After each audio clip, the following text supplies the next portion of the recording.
Welcome back. It is time for Emerald City Eats, and today we are joined by Executive Chef Bobby Moore, owner of Beast on Main and Bar Moore in Bellevue. Yes, Hello. And Mark is still hanging out with us too. Yeah. Right? Can't get rid of me. Never. We would never want to. We are talking about Valentine's Day because, yes, we need to start making our plans, y'all. And I know for you especially, you know, the days that you're open don't necessarily coincide with Valentine's Day, so you're changing it up. Right, for Bar Moore, which is 2 doors down from Beast on Main, we're Wednesday through Saturday, 4 to close. But for that week, we're opening up on Tuesday since it's Valentine's Day and such.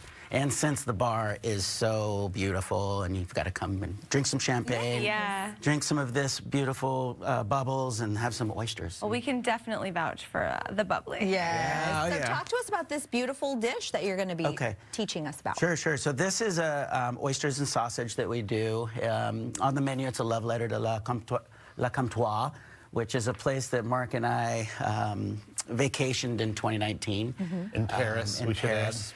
Yeah. Very cool. Yeah, I've never been to Paris. Oh my God, you have to go. I love it. I'm obsessed. You have to go.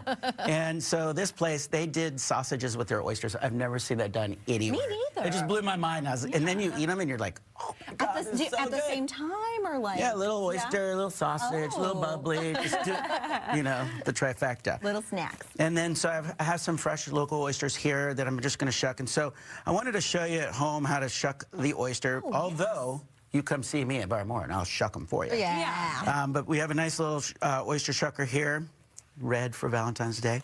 And then what I do is I'll make like with the towel, kind of roll it up so that this hinge right here is kind of popped up. Okay. I'll put this over because a lot of people will shuck and they'll shuck their hand. You know. That's what I was just thinking. Yeah, Oh my so gosh. just dig in there, pop that up, right, gently, and then just slide right over the top of that muscle right there.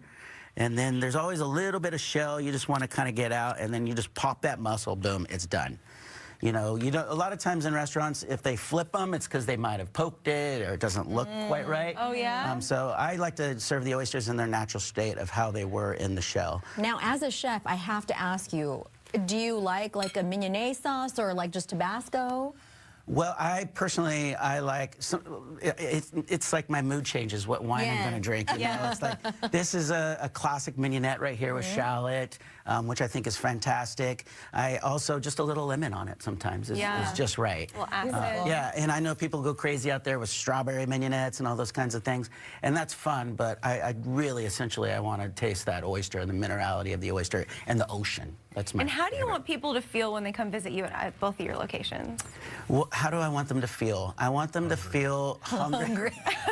I guess. Hungry. Or what can they expect? I'll say taken care of. Oh. Yeah, taken care of, because you're coming into our restaurant, into our house, and we want you to be able to relax and let us do all the work for you. Wonderful. That sounds pretty good. Let's get cooking. All right. Yeah. So, burner's on. I've got some cipollini onions that I actually just kind of braised in a pan with a little bit of veg stock and cooked them down. I cooled them off, so before the show today, I was able to just bring them, and they're pretty close to being cooked. We just need to basically heat them up. Okay. And the veg stock just gives it a lot more flavor, I'm guessing? It makes it to where it doesn't dry out. Yeah, to where it doesn't dry out and burn.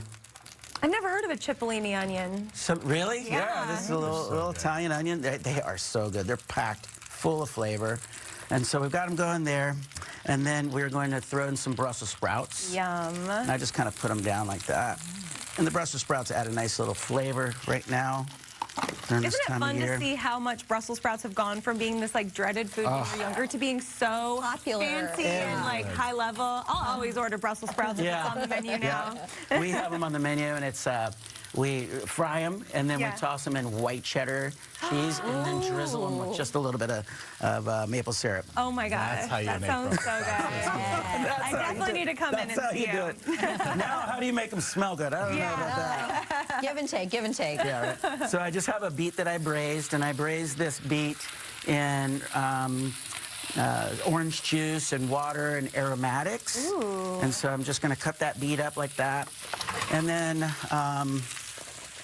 just let this heat up and get some nice caramelization on it. We're going to hit it with a little bit of salt. like so.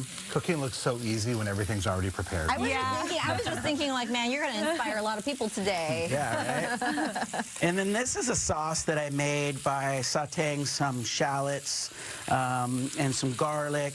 And then I threw in some of the cooked beets and then deglazed that with a little bit of white wine, cooked it down a little bit, and then I pureed it in my Vita Prep.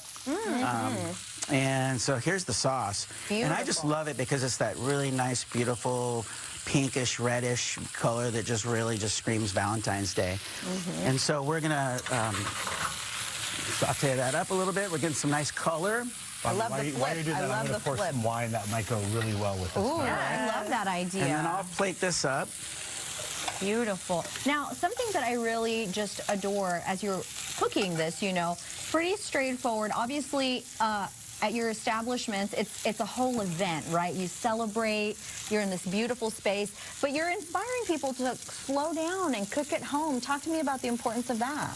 Well, I mean, it's very important. For me, I have two boys that grew up learning how to cook, and you especially want to teach them how to cook breakfast so that you can sleep in. Yeah, that's a pro-parenting tip right there. That is a great tip. I love it. All right, let's see. So what we're going to do is, oops, now we're going to heat that pan up, and I'm just going to hit it with a little bit of oil, which I have right here. And then we're going to sear up that ahi. Beautiful. Shake that on there.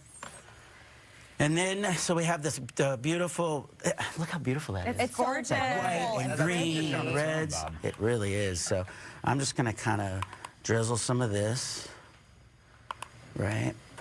Oh my gosh, that sauce. And that's a beautiful is just sauce perfect. to be perfect with the ahi. Got that All ahi right. in Now, there. while you're doing that, we have about 30 seconds, so I definitely want to be able to try a little bit of this delicious food that you have been making. We have beautiful wine that's going to go really well with it, but just really just fantastic ideas. Hearts. Beautiful hearts! Hearts. And you guys have an event coming up. Tell me about that. We do. Mark and I are partnering up at Bees on Main March 2nd to celebrate Washington Wine Month. And then after that dinner, we'll be featuring a few more local winemakers and just really celebrating the great wines coming out of the Thank you so Pacific much. Northwest. Yeah, amazing. Thank you for joining us, everybody. There it is. Don't gotta